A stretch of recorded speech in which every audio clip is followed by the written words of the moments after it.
enorme. Eu queria ouvir do senhor qual a importância da escola bíblica para o obreiro e para a igreja.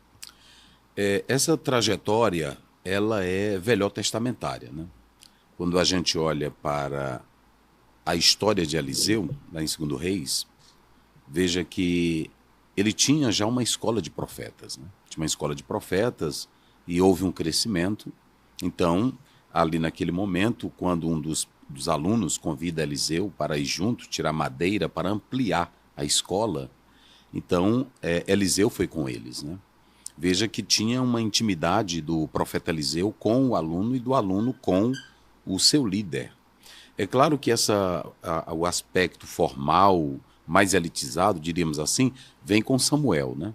Mas essa escola de profetas, ela começa cedo dentro da tradição bíblica velhotestamentária, que tinha como objetivo de repassar isso para os novos, né? Os novos obreiros. Então, aquilo que a Assembleia de Deus começou a fazer com a vinda dos pioneiros, Paulo Leiva Macalão, como também outros que vieram e deram início aqui, JP Colenda, aos institutos bíblicos, a ETAD, lá no Maranhão foi criado também o Bereano, baseado em Atos 17.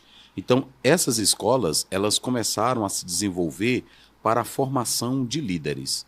Uma formação, ainda que não tivesse um viés totalmente acadêmico, que não era essa a alcunha, não era essa o objetivo, mas as escolas bíblicas, elas surgiram no intuito de preparar melhor o obreiro, o pastor, para lidar com as questões espirituais, com as questões bíblicas, em especial porque nós sabemos que com a vinda de Daniel Berg e Gunnar Wingre para o Brasil, ele tendo uma formação batista, a pressa de fazer o trabalho e a expansão, os dois colocavam obreiros que logo aceitavam Jesus e que ficavam trabalhando ali em uma determinada região.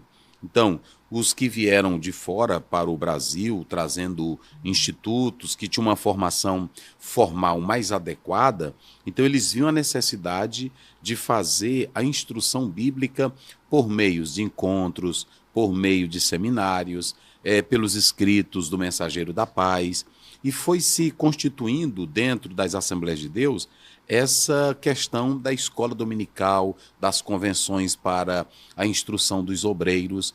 E hoje nós podemos analisar que quase todas as convenções do Brasil, elas trabalham esse modelo de escolas bíblicas, né, para os nossos líderes, para os nossos pastores, com temáticas relevantes, né?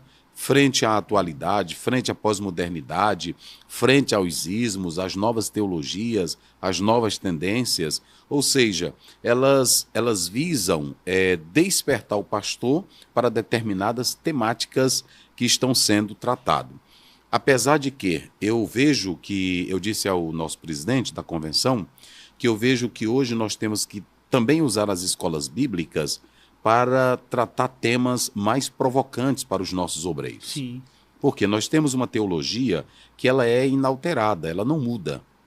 Se você pegar Charles Hodge, se você pegar o Strong, se você pegar até mesmo os liberais, Bultmann, Paul Tillich, todos eles trataram de uma teologia dentro de uma problemática do seu tempo. E a teologia que vem com Strong, que vem com Charles Hodges, que vem com o próprio outros que escreveram teologia, se você pegar todas elas, elas repetem quase consecutivamente os mesmos assuntos. Perfeito. Não é isso? Perfeito. Quase todos os mesmos assuntos. Então, essa teologia, claro que ela tem um tratamento bíblico, mas hoje nós temos temas polêmicos que as escolas bíblicas deveriam tratar.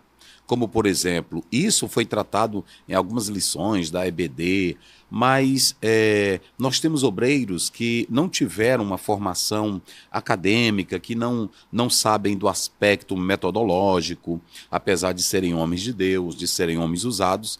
Então é muito importante que a escola bíblica, como eles têm mais aproximação a elas, isso, né, pastor? se proponha isso. Como, por exemplo, o tema do homossexualismo.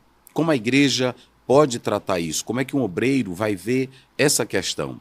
Porque, é claro, nós temos textos na Bíblia que são diretos, que são contrários, mas a questão não é essa. A questão é como eu tratar isso. Eu li de um autor que ele dizia o seguinte: se o povo quer saber como é a igreja, deixa a igreja ser igreja como ela é. Pegue o bandido, pegue o homossexual e coloque ele do seu lado. Deixe ele ver o nosso amor, deixe ele ver o nosso comportamento. Eles têm que entender que nós pregamos a verdade, mas a verdade que nós pregamos é uma verdade com amor. Não é uma verdade simplesmente dogmática para denegrir, para atacar. Quando Jesus diz em João 8, 32, 36, conhecereis a verdade e ela vos libertará, a verdade de Cristo é uma verdade salvadora. Glória a Deus. Quem se condena é a própria pessoa, não é Cristo que condena ninguém. Ele mesmo disse isso. E Jesus só vai exercer esse papel lá em Apocalipse capítulo 20. Mas nesse primeiro momento, as pessoas se condenam pelos seus próprios pecados. Isso. Então, a igreja ela não é condenatória. E é isso que, às vezes, o pastor ou a escola bíblica ela precisa tratar essa temática. Então, como eu vejo que muitos pastores que não puderam frequentar uma escola, às vezes soa até um medo. Eu sei como é isso, porque eu vim de uma família pobre, negra, meu pai foi um grande pastor, ele fez o Bereano, ele fez a ETAD, mas mesmo fazendo esses cursos, esse curso veio para pastores que, na verdade, eles não tinham tanto contato com a vida acadêmica, a vida de estudo. E mesmo que fazendo aquele questionário, aqueles assuntos... E é um desafio, né, pastor?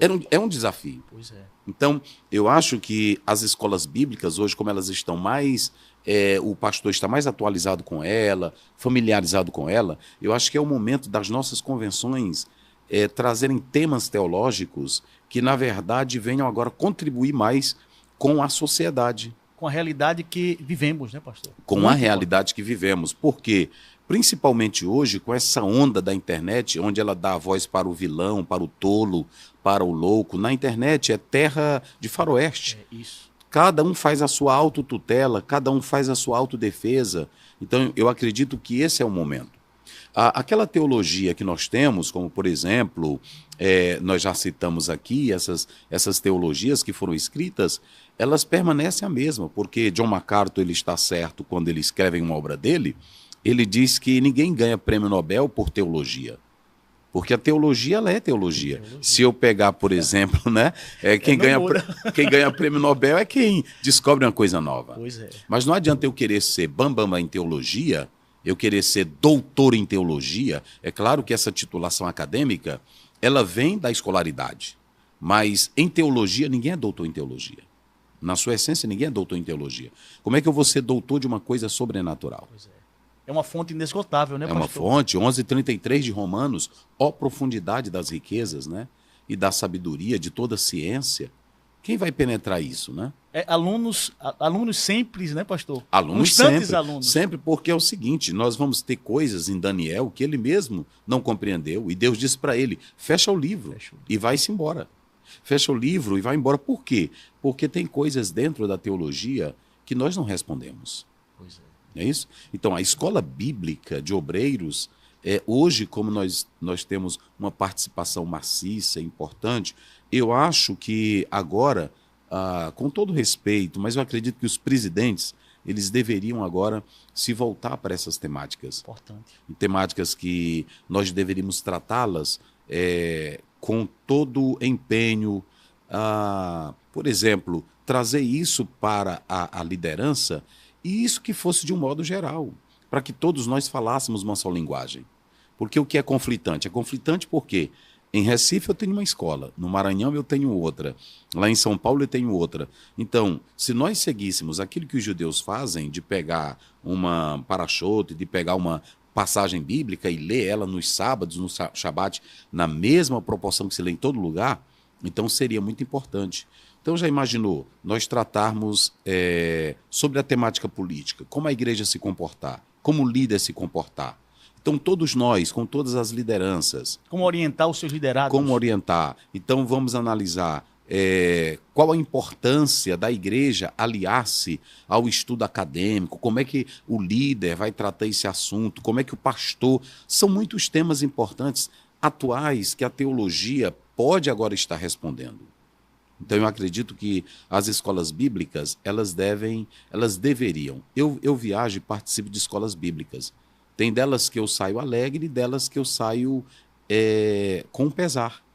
Com pesar, porque eu estou vendo vários jovens obreiros e aqueles obreiros deveriam serem melhores instruídos. Você entendeu? Sentindo falta de alguma coisa, não é isso, pastor? Sentindo, porque, veja bem, quando você olha para todos esses problemas que nós estamos tendo aí, problemas com pessoas criticando o texto bíblico, desfazendo da autoridade da palavra. Sim. Então eu acho que essas respostas, eu acho que a escola bíblica ela poderia tratar com os pastores os temas a Igreja Católica, por exemplo, ela pega temas, alguns temas durante o ano e joga aquela temática geral. Anual, não é isso? Isso, anual. Então, o que acontece? Todos nós unidos no mesmo propósito, no mesmo objetivo, nós poderíamos tratar isso. A teologia nossa continua sendo a nossa teologia, entendeu? Por exemplo, a teologia sobre Deus, a teologia sobre Cristo, a teologia... Porque se eu for tratar hoje, que eu vejo muita gente debatendo, até eles me convidam para debates, eu não vou muito em debates. Eu não vou muito em debates. Eu li um livro que mudou muito meu pensamento sobre essas questões. Antigamente eu gostava.